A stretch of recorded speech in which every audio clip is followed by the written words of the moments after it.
Avui us vinc a parlar d'un tema que és de total actualitat, i és que el passat 9 de setembre el Parlament de la Generalitat es va aprovar la llei que regula els preus de lloguer.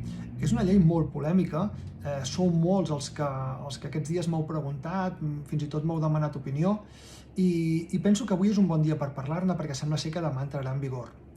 Lluny de valorar què em sembla la llei, que tindria arguments tant per defensar una postura com per defensar-ne una altra, el que sí que m'agradaria és deixar clar alguns conceptes. I és que és una llei que afecta a municipis superiors als 20.000 habitants. Això són una 60ena de municipis a tot Catalunya. A la nostra contornada entenem que només afectaria Vilafranca del Penedès. De quina manera afecta? Bé, és senzill, es publiquen uns índexs de preus, de fet avui en dia aquests índexs existeixen, són orientatius fins ara, i ara passaran a ser condicionadors. Què vol dir? Vol dir que aquells arrendaments que es facin, lògicament no es podran fer per sobre d'aquest preu.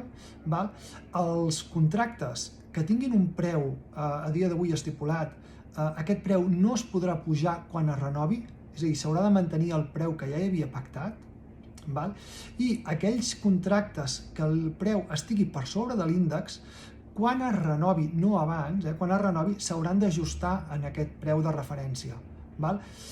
És important fer-ho bé, és important informar-nos bé, em poso a la vostra predisposició per ajudar-vos.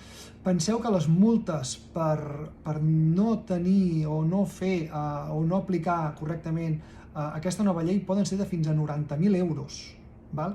Amb la qual cosa ja us dic, em fico a la vostra disposició, sabeu que sempre em podeu escriure al correu electrònic, que és david.vilomara@vilomara.net, o bé per WhatsApp mateix, al 638 70 29 19. També podeu consultar el nostre canal d'Instagram o el de YouTube, Vilomara Associats. Estic a la vostra disposició, moltes gràcies.